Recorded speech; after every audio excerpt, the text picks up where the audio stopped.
अस्सलाम वालेकुम and welcome back to my channel. उम्मीद करती हूँ आप सब बिल्कुल ठीक होंगे, खैरियत से होंगे।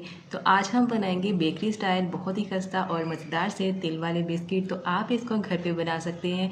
1 कप मैदे के साथ पूरे आधा किलो बिस्किट आप घर पे बना सकते हैं। इनको बेक करने के 2 तरीके आपके साथ शेयर करूंगी जो कि बहुत ही आसान है। बिना ओवन के इतने मज़ेदार इतने खस्ता बिस्किट बना के तैयार करेंगे।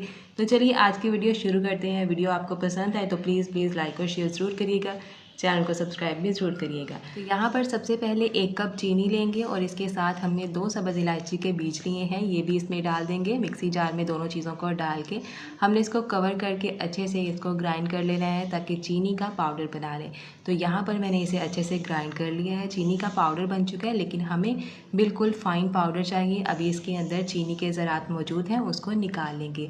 अब क्योंकि हमने इसका पाउडर बना लिया है, नाप के आधा कप हमने पाउडर शुगर ली है यहाँ पर, और इसको हमने स्टेन कर लेना है अच्छे से। और यहाँ पर आप देख सकते हैं कि चीनी के जो मोटे मोटे ज़रात हैं ना, वो इसमें से निकल चुके हैं और एकदम फाइन पाउडर हमें मिल चुका है। आधा कप हमने यहाँ पर पाउडर शुगर एक बर्तन में डाल ली है। इसके साथ ही हमने नाप के आधा कप लेना है मेल्टेड घी। आपने यहाँ पर घी का इस्तेमाल करना है या आप बटर का भी इस्तेमाल कर सकते हैं, लेकिन आपने ऑयल का इस्तेमाल नहीं करना। अब दोनों चीज़ों को हमने विस्कर की मदद से अच्छी तरह से मिक्स कर लेना है, वेल कंबाइन कर लेना है। इनको अच्छे से मिक्स करने के बाद दोबारा से स्ट्रेनर रखेंगे और 1 कप भर के हमने यहाँ पर लिया है मैदा, ये इसमें डाल देंगे। साथ ही 1 टीस्पून भर के हम बेकिंग पाउडर लेंगे। दोनों चीज़ों को अच्छे से हमने स्ट्रेन कर लेना है, क्योंकि आटा हो या मैदा इनके अंदर हशरात वगैरह आ जाते हैं, इनको स्ट्रेन करना बहुत ज़रूरी होता है। तो चलिए दोनों चीज़ों को अच्छे से स्ट्रेन करने के बाद चम्मच के साथ हमने इसको अच्छे से मिक्स कर लेना है।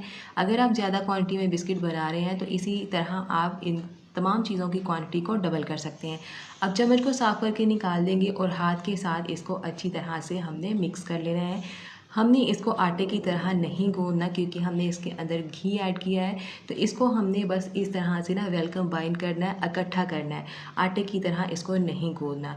तो यहाँ पर बिस्किट की डो हमारी तैयार हो चुकी है। इसको इस तरह से रखेंगे, इस बर्तन में कवर करके थोड़ी देर के लिए साइड पे कर देंगे। यहाँ पर 1 अंडे की जर्दी ली है, उसको हमने अच्छे से फेंट लेना है, इसको भी साइड पे कर लेंगे। और यहाँ पर हमें बेकिंग ट्रे चाहिए होगी। अगर आपके पास बेकिंग ट्रे ना हो तो आप किसी भी पतीले वगैरह का इस तरह से कवर ले सकते हैं। उसको ब्रश की मदद से आप ऑयल लगा के ग्रीस कर लें। उसके बाद इसके ऊपर बटर पेपर लगाएंगे। अगर बटर पेपर भी ना मौजूद हो तो आप सिंपल सी बात है, बटर पेपर घर में बना सकते हैं। कॉपी का पेज लें और उसको आपने कट कर लेना है जितनी भी आपकी ट्रे का साइज़ है, और उसको आपने ऑयल या घी की मदद से इस तरह से ग्रीस कर लेना है। और बहुत ही आसानी के साथ बेकिंग ट्रे और हमारा बटर पेपर तैयार हो चुका है। अब बिस्किट बनाते हैं, और यहाँ पर बिस्किट बनाने के लिए हमने 1 टेबल स्पून लिया है। यहाँ पर हमने 1 टेबल स्पून बिस्किट की डो लेनी है। इसको निकाल के हमने अच्छे से इसको राउंड करना है, इसको गोल शेप देनी है बहुत हल्के हाथ से। ऊपर से हल्का सा इसको प्रेस कर देंगे और बहुत ही कमाल का हमारा बिस्किट बनके तैयार हो चुका है। अभी ये छोटे साइज़ का है, जब ये बेक होगा तो इसका साइज़ डबल हो जाएगा। तो इसी तरह से सभी बिस्किट हमने बना के तैयार करने हैं। अगर आपके पास ये वाला टेबल स्पून ना हो तो आपने कोई भी टीस्पून या टेबल स्पून जो घर में नॉर्मल हम चम्मच इस्तेमाल करते हैं ना, आपने वो सेट कर लेना है। इस तरह से ना इक्वल साइज़ के एक ही साइज़ में हमारे बिस्किट बन के तैयार होंगे।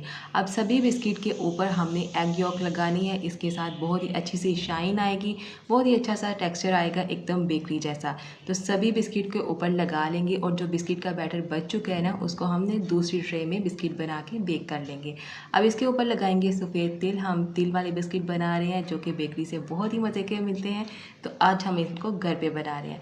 2 तरीके शेयर करूंगी। पहला तरीका इसको बेक करने का ये है कि आप तवा लें, इसके ऊपर इस तरह से स्टीम वाली जाली रखें, अपनी बेकिंग ट्रे रखें, और इसके ऊपर आप किसी भी बड़े साइज़ का पतीला लें, उसको इस तरह से उल्टा करके रख दें, और तकरीबन 30 मिनट में आपके ये बिस्किट बेक होके तैयार हो जाएंगे। जो दूसरा तरीका है उसमें टाइम कम लगता है। एक पतीला लें, इसके अंदर इस तरह से स्टीम वाली जाली रखें और अपनी बेकिंग ट्रे रखें, इसको ऊपर से कवर कर दें, और ऊपर से इसको किसी वज़नदार चीज़ के साथ ना आपने अच्छे से कवर कर देना है। और 15 मिनट में हमारे बिस्किट बनके तैयार हो जाते हैं। मैंने यहाँ पर पतीले में बेक किए हैं तो 15 मिनट हो चुके हैं। आपने जले हुए कागज़ पे नहीं जाना, बिस्किट बहुत अच्छे बने हैं।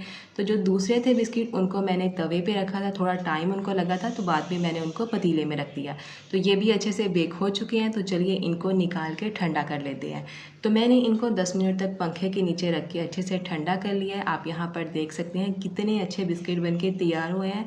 जो कागज़ है ना साइड से जल चुका है। ये कॉपी का पेज है, ज़ाहिर सी बात है इसको जब ज़्यादा हीट मिलेगी ना तो ये साइडों से जल जाएगा। लेकिन बिस्किट बहुत अच्छे बने हैं, बहुत ही अच्छा सा टेक्सचर आया है दोनों साइड से इसका।